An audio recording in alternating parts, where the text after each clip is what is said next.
bukha kaham tongnani bagai yoga tai thungmung rokbai gerungjak tongnani nago lukurokni hamkraini bagai shakthare samung tangmani logi logi lukurokni shakaham tongnani bagai bo wansugai samung tangai tongo hapang aboni mari nukjakha tangshalo Agartala Puro Nigom by Khobjak 16 nong ward Ramnagar first road gym khayai shakaham tongnani wansuk mumbai gym khai rwjakha Mantri okra ni yaktwi অজিম ফিতারাওই phiyokgwi rwjakha লগীয় mayor Dipak Majumdar তাই কুমুনি আতঙ্ক সম্মত মাইখা যে ward number 16 এবং Ramnagar road number 1 এ যে নব নির্মিত উন্মুক্ত জিমের উদ্বোধন সেটাকে সামনে রেখে আজকের যে এখানে সবার উপস্থিতি বিশেষ করে মঞ্চে যারা আসীন আছেন একটু আগে যিনি ওনার মূল্যবান বক্তব্য এখানে রেখেছেন সবার প্রিয় এবং আদরণীয় আমাদের আগরতলা মিউনিসিপাল কর্পোরেশনের মাননীয় মেয়র শ্রী দীপক মজুমদার মহোদয়, আমাদের ডেপুটি মেয়র শ্রীমতী মনিকা দাস দত্ত এবং আমাদের মিউনিসিপাল কমিশনার আগরতলা মিউনিসিপাল কর্পোরেশনের এবং ওনার যে অ্যাক্টিভ যে ওয়ার্ক সবসময় আমরা দেখতে পাই ডক্টর শৈলেশ কুমার যাদব এবং আমার সামনে নিচে উপস্থিত আছেন সমস্ত আগরতলা মিউনিসিপাল কর্পোরেশনের সমস্ত কর্পোরেটরগণ এবং এই এলাকার এমিনেন্ট পার্সোনালিটিস এবং মিডিয়া বন্ধুরা। আনন্দ লাগছে এখানে এসে যে এইরকম একটা মহতি কার্যক্রম এবং তার অনুষ্ঠানে উপস্থিত থেকে এবং আমাকে এখানে নিমন্ত্রণ করার জন্য। নিমন্ত্রণ করবে কি, আমি তো এই এলাকারই লোক, আমার নিজেরই আসা উচিত। নিমন্ত্রণের জন্য অপেক্ষা না করে আমি বলবো যে ধন্যবাদ দেওয়ার আগে আপনাদেরকে ধন্যবাদ দেবো যে আপনারা এখানে এসেছেন। দেখুন, একটু আগে এখানে জিমের আমি একটু কসরত করেছি এবং মনে হচ্ছে যে 2-3টে কসরতের করার পরেই মনে হচ্ছে যে শরীরের যে মাসেলগুলো অনেকটা অ্যাক্টিভ হয়ে গেছে। তো আমরা জানি যে নিজের স্বাস্থ্য আগে ঠিক রেখে তারপর অন্যদের স্বাস্থ্য ঠিক রাখা উচিত। এবং আমরা দেখি অনেক সময় যখন এয়ারক্রাফটে আমরা উঠি তখন সেবিকারা যারা আছেন বলেন যে প্রথমেই এয়ারক্রাফটে ঢুকলেই দেখবেন বলবে যে যদি কোনো বিপদ ঘটে প্রথমে নিজেকে আগে মাস্ক পরুন, তারপর অন্যদেরকে বাঁচান, ওই অক্সিজেন মাস্ক, তারপর অন্যদেরকে বাঁচান। এটা কিন্তু প্রায়শ আমরা শুনি। অর্থাৎ নিজের স্বাস্থ্য ঠিক থাকলে অন্যদেরকে আমরা স্বাস্থ্য ঠিক রাখতে পারবো। এবং আজকের এই বিশেষ দিনে আমি বলবো আমাদের মাননীয় প্রধানমন্ত্রী নরেন্দ্র মোদীজি সবসময় বলেন যে যোগা করার বিষয়টা। 21শে জুন আমরা জানি যে রাষ্ট্রসংঘেতে উনি যখন আবেদন করলেন যে যোগ ব্যায়াম সবাইকে করা উচিত, সমস্ত দেশ করা উচিত। আমরা G20-র মধ্যে আমরা দেখেছি যে প্রধানমন্ত্রীজি বারবার বলছেন যে ওয়ান আর্থ ওয়ান ফ্যামিলি এবং ওয়ান ফিউচার, উনি সবসময় বলতেন। অর্থাৎ সারা পৃথিবীকে নিয়ে উনি চিন্তা করেন, শুধু ভারতবর্ষ না। তো সেই উনার যে আহ্বানে আজকে 21শে জুন আন্তর্জাতিক যুব দিবস পালন করা হয়। এবং এই যে যোগা সেটা কিন্তু একটা ব্যায়াম না শুধু, সেটা আমাদের ভারতের একটা ফিলোসফি, যে আমাদের পরম্পরা, আমাদের যে প্রাচীন পরম্পরা বেদের মাধ্যমে যেটা আমাদের শেখানো হয়েছে সেই যুগ থেকে এটা শুরু হয়েছে। এবং আজকে বিভিন্ন কান্ট্রি আজকে এই 21শে জুন আন্তর্জাতিক দিবসে ওনারা সবাই যোগব্যায়াম করেন এবং শুধু তাই নয়, সবসময় যোগব্যায়াম করছেন। তো আমার বলার অর্থটা হচ্ছে যে যদি মানুষ, আমরা জানি যে healthy mind resides in healthy body, যদি শরীর ঠিক না থাকে তাহলে কোনো অবস্থায় ভালো চিন্তা, ভালো কিছু ভাববার কোনো দিনই সেটা সম্ভব নয়। আমাদের আগরতলা মিউনিসিপ্যাল কর্পোরেশনের মাননীয় মেয়র বলেছেন যে কীভাবে উনি আবর্জনা পরিষ্কার ওনার টিমের মাধ্যমে উনি করছেন, সমস্ত ড্রেন থেকে আরম্ভ করে রাস্তাঘাট সমস্ত জায়গায়। এবং শৈলেশজিও চেষ্টা করছেন কীভাবে পরিষ্কার করা। শুধু রাস্তাঘাট এগুলো পরিষ্কার করলেই হবে না, আবর্জনা আমাদের মাথার ব্রেনের ভিতরে কিন্তু অনেক লোকের আছে, সেইগুলো আমাদের পরিষ্কার করা দরকার। এবং যে কারণে এতদিন এই আবর্জনা এখানে জমেছিল, সেই আবর্জনাগুলোর দায়িত্ব এখন পরিষ্কার করার দায়িত্ব শুধু আগরতলা মিউনিসিপ্যাল কর্পোরেশনের না, আমাদের সরকারেরও এটা করতে হবে, আমাদের আপনাদেরও করতে হবে। সবাই মিলে এই যে আবর্জনা ফিজিক্যালি যেটা আছে এবং মেন্টালিও যেটা আছে, তারও আবর্জনা পরিষ্কারের দায়িত্ব আমাদের নিতে হবে। কারণ যেহেতু আজকে আমরা ধরতে পারবো না, তার জন্য আমরা ক্লক ইউজ করে দিতাম যে এত আমার 45 মিনিটস, আমার লং ডিস্টেন্স রানে আমার 45 মিনিটসের আমার ওখানে যেতে হবে। তো 45 মিনিট সময় আমরা স্কিপিং করতাম, বিভিন্ন পদ্ধতির স্কিপিং করতাম। অর্থাৎ the show must go on. কোনো জায়গায় বসে থাকতে হবে না, বৃষ্টি এসছে তো বসে থাকো, আর যা হবে কালকে আমি করবো, নট দিস। তো এইভাবে আমাদের প্র্যাকটিস আমাদের করানো হতো। বিভিন্ন সময় ওই হ্যান্ড সুইং, আয়নার সামনে দাঁড়িয়ে ডাম্বেল নিয়ে, এমনি তো খালি হাতে আমরা হ্যান্ড সুইং হয় যখন দৌড়ি, কিন্তু ভারী ওজন নিয়ে যদি হ্যান্ড সুইং করার, সেটা আমার মুভমেন্ট আয়নার সামনে দাঁড়িয়ে আমাদের করতে হতো। অর্থাৎ এই যে টেকনিকগুলো, সেটা কিন্তু জীবনের ক্ষেত্রেও সেটা প্রযোজ্য। যখন এই যে আমরা যদি আমাদের চিন্তা ভাবনা, আমাদের উদ্ভাবনী শক্তি যদি আমরা সবসময় এটাকে কন্টিনিউয়াস আমরা যদি তার প্র্যাকটিস করি, তাহলে জীবনের যে কোনো জায়গায় যেটা আমরা যদি চিন্তা করি যে এটা করব, আমার মনে হয় না তার থেকে আমাদেরকে কেউ আটকাতে পারবে। সে হার্ডেলসই হোক, বৃষ্টি হোক, আর যাই হোক, প্রাকৃতিক দুর্যোগই হোক, আমরা কিন্তু আমাদের গোলে আমরা বুঝতে পারবো। আমাদের সরকার এখন এমনভাবে চেষ্টা করছে যে সব জায়গার মধ্যে সবাইকে খুশি করা ইম্পসিবল, কিন্তু একটা যে চেষ্টা এবং মানুষের যে মৌলিক যে সমস্যাগুলো, তাকে আমরা সামনে রেখে আমরা কাজ করে চলছি। কিন্তু এটা যেটা আমাদের মাননীয় মেয়র সাহেব বলেছেন যে যে কোনো বিষয়ে একা বা সরকারের পক্ষে বা ব্যক্তিকেন্দ্রিক কোনোদিন সম্ভব হবে না।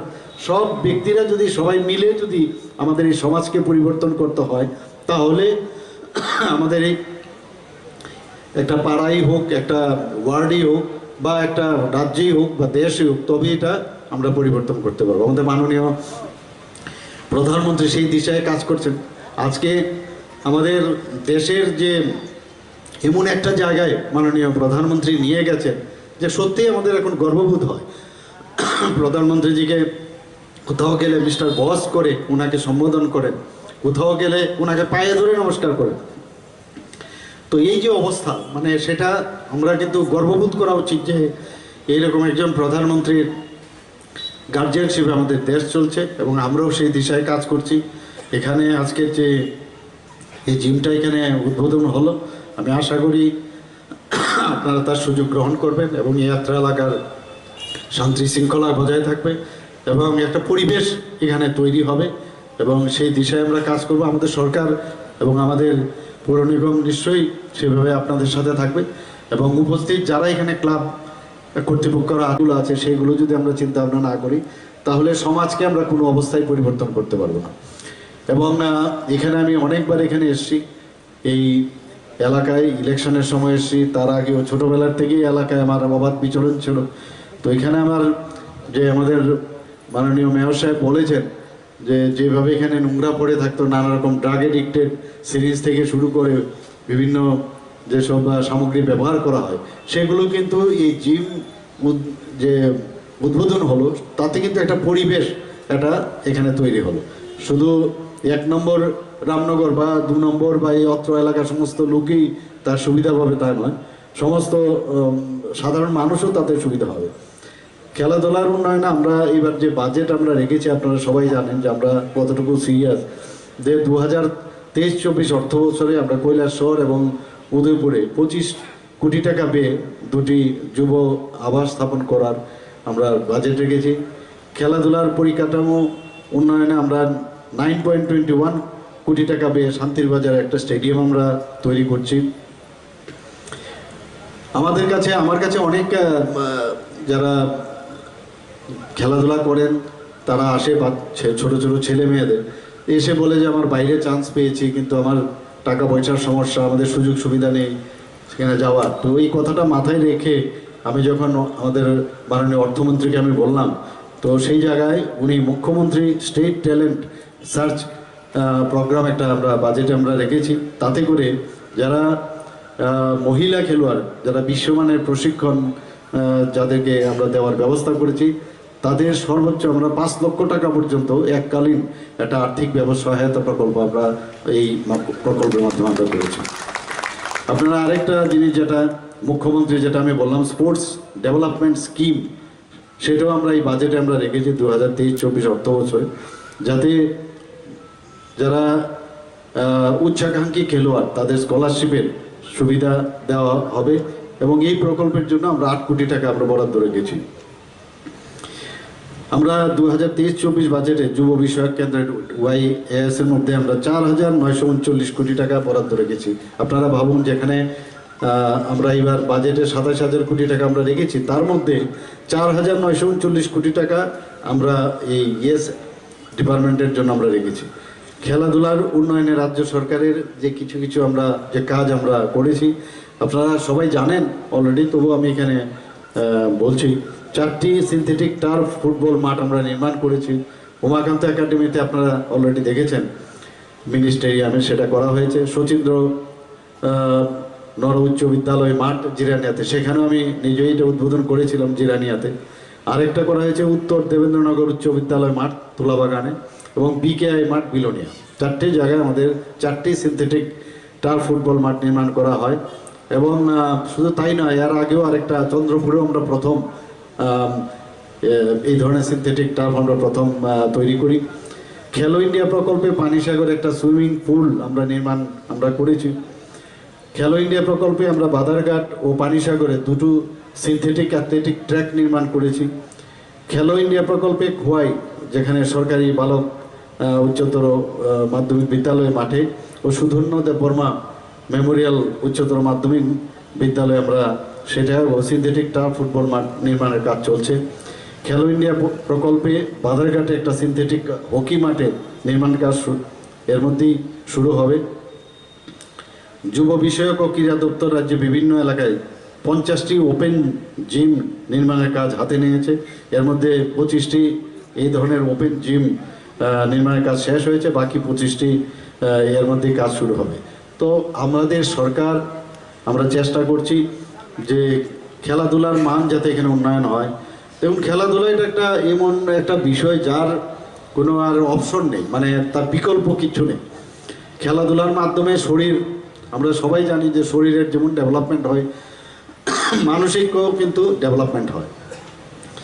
আমরা যখন হার্ডেলস করতাম অ্যাথলেটিক্সে, আমার মনে আছে যখন মানে শ্যাডো প্র্যাকটিস যেটা হতো, যে হার্ডেলের উচ্চতা বাড়াতে থাকতাম, তার একটা নির্দিষ্ট হার্ডেলসের ছিল উচ্চতা, হাইট থাকে, যে নিজের শরীর যেমন লেফট পাটা এমনভাবে দিতে হবে এবং রাইট পাটা কীভাবে আসতে হবে, তার জন্য তার একটা নির্দিষ্ট আমাদের সেভাবে ট্রেনিং দেওয়া হতো। অর্থাৎ ঠিক গোলে পৌঁছবার জন্য আমাদের যে জীবনেরও সেইভাবে গোলে যদি পৌঁছতে হয়, হার্ডেলসের বিভিন্ন হার্ডেলস জীবনে আসবে, সেই হার্ডেলসকে ক্রস করে যদি আমরা পদ্ধতিগতভাবে ঠিকভাবে আমরা যাই, তাহলে আমরা হার্ডেলস অতিক্রম করে আমরা ঠিক জায়গায় আমরা পৌঁছতে পারি। আমার মনে আছে যখন বৃষ্টি আছেন, সবাই একটাই নজর দেবেন যে আমরা যেটা এক ত্রিপুরা শ্রেষ্ঠ ত্রিপুরা আমরা গড়ার লক্ষ্যে আমরা যাতে চেষ্টা করি যে প্লাস্টিক মুক্ত ত্রিপুরা, সেটাও আমি বারবার বলছি যে প্লাস্টিক যাতে আমরা ব্যবহার থেকে দূরে থাকি, সেই ব্যবস্থাটার জন্য সবাই মানে দৃষ্টি রাখেন। এবং নেশামুক্ত ত্রিপুরা, এই দুটো যেন প্যারালাল আমাদের চলে।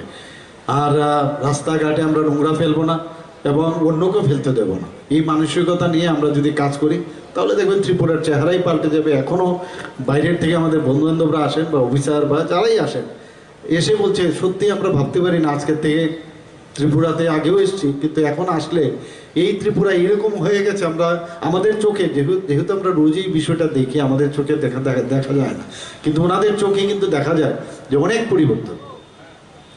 তো পরিবর্তন সেটা আমরা আনতে পেরেছি এবং আগামী দিন আরও ভালো হবে সেই আশা আমি রাখছি। এবং এখানে যারাই উপস্থিত আছেন সবাইকে আমি রাজখোড়া আগুলিনী প্রণবনী ককথুম ব্যুরো রিপোর্ট খুম্পুই।